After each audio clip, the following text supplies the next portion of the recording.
Breaking చూస్తున్నాం. ప్రకృతి విపత్తు కారణంగా అతలాకుతలమైన కేరళలోని వయనాడ్లో ఇవాళ ప్రధాని మోదీ పర్యటిస్తున్నారు. కొండచర్యలు విరిగిపడి తీవ్రంగా దెబ్బతిన్న ముండక్కై, చురాల్, మలా తదితర ప్రాంతాల్లో మోదీ శనివారం ఏరియల్ సర్వే నిర్వహించారు. ఇవాళ ఉదయం 11 గంటలకు కన్నూర్ ఇంటర్నేషనల్ ఎయిర్పోర్టుకు చేరుకున్న మోదీకి అక్కడ కేరళ గవర్నర్ ఆరిఫ్ మహ్మద్ ఖాన్, సీఎం పినరయ్ విజయన్ స్వాగతం పలికారు. అనంతరం వీరితో పాటు కేంద్ర మంత్రి సురేష్ గోపితో కలిసి ప్రధాని ఎయిర్ ఫోర్స్ హెలికాప్టర్లో వయనాడ్కు వెళ్లారు. అక్కడ కొండచర్యలు విరిగిపడిన గ్రామాలు, విధ్వంసమైన ప్రాంతాల్లో పీఎం మోడీ ఏరియల్ సర్వే చేశారు. అనంతరం కాల్పెట్టలో హెలికాప్టర్ దిగిన తర్వాత అక్కడి నుంచి రోడ్డు మార్గంలో వెళ్లి సహాయక చర్యల్లో పాల్గొంటూ రెస్క్యూ టీంతో మాట్లాడి వివరాలు తెలుసుకోనున్నారు. అలాగే సహాయక శిబిరాలు, ఆసుపత్రులకు వెళ్లి బాధితులను పరామర్శించనున్నారు. అనంతరం అధికారులతో సమీక్ష నిర్వహించనున్నారు.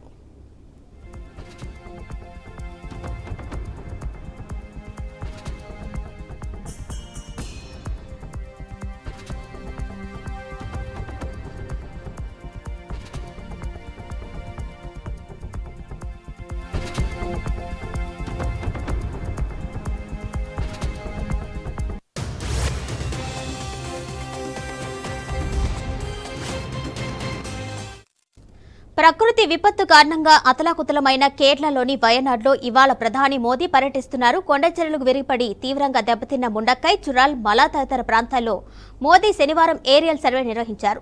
ఇవాళ ఉదయం 11 గంటలకు కన్నూర్ ఇంటర్నేషనల్ ఎయిర్పోర్టుకు చేరుకున్న మోదీకి అక్కడ కేరళ గవర్నర్ ఆరిఫ్ మహ్మద్ ఖాన్, సీఎం పినరయ్ విజయన్ స్వాగతం పలికారు. అనంతరం వీరితో పాటు కేంద్ర మంత్రి సురేష్ గోపితో కలిసి ప్రధాని ఎయిర్ ఫోర్స్ హెలికాప్టర్లో వయనాడ్కు వెళ్లారు.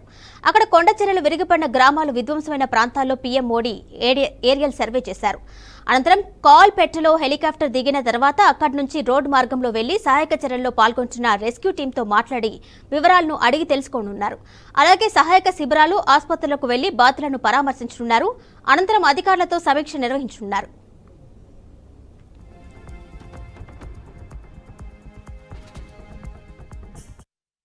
దీనిపై మరింత సమాచారం మా మేనేజింగ్ ఎడిటర్ చిదంబర్ రెడ్డి అందిస్తారు. చిదంబర్ రెడ్డి, కేరళలో వయనాడ్లో పీఎం మోడీ పర్యటనకు సంబంధించిన డీటెయిల్స్ ఇవ్వండి.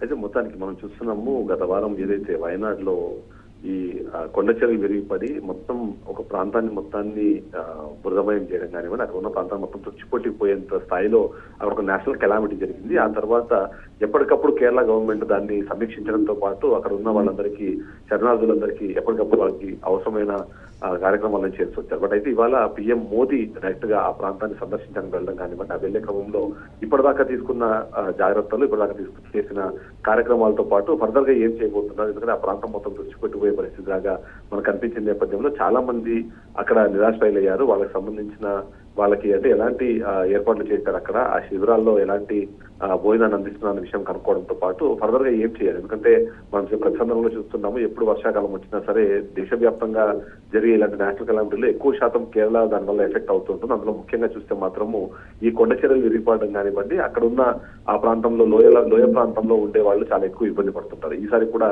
అదే తరహా పరిస్థితి ఏర్పడడంతో గతంతో పోలిస్తే ఇప్పుడు ఇంకా మరికాస్త ఆ నష్టం అనేది ఎక్కువగా కనిపించింది. ఈ సందర్భంలోనే మోదీ ప్రాంతానికి చేరుకున్నారు. కన్నూరుని ఉదయం 11 గంటలకి కన్నూరు ప్రాంతానికి చేరుకున్నారు. అక్కడ నుంచి ఏరియల్ సర్వే ఫస్ట్ నిర్వహించారు. ల్యాండ్ స్లైడ్ ఏరియా ఎఫెక్ట్ అయిన ఏరియా ఏదైతే ఉందో ఆ ప్రాంతంలో ప్రస్తుత పరిస్థితి ఎలా ఉంది, ఫర్దర్ గా తీసుకోవాల్సిన చర్యలు ఎలా ఉన్నాయన్న విషయం పైన కూడా మోదీ అక్కడ చీఫ్ మినిస్టర్ పినరయ్ విజయన్, అలాగే గవర్నర్ ఆరిఫ్ మహ్మద్ తో కలిపి అక్కడ మొత్తము ఏరియల్ సర్వే నిర్వహించారు. ఇప్పుడు రోడ్డు మార్గం ద్వారా అక్కడికి వెళ్లి ఇప్పుడు ఏదైతే గతంలో కూడా మనం చూసామంటే కొన్ని వందలాది మంది అక్కడ చనిపోవడం, వాళ్ళందరికీ అంత్యక్రియలు నిర్వహించిన సందర్భంలో మనం చూసాం. బట్ ఇప్పటికైతే ఎవరైతే అక్కడ ఉన్నారో ఆ శిబిరాల్లో ఎవరైతే తలదాచుకున్నారో వాళ్ళకి భోజనాలు, అలాగే వాళ్ళకి ఫర్దర్ గా వాళ్ళు రియాక్ట్ అవ్వడానికి ఎలా చేయాలన్న విషయం పైన కూడా తను చీఫ్ మినిస్టర్ అలాగే గవర్నర్ తో కలిసి మాట్లాడిన పరిస్థితి మనకు కనిపిస్తుంది. కిరణ్ భాయ్.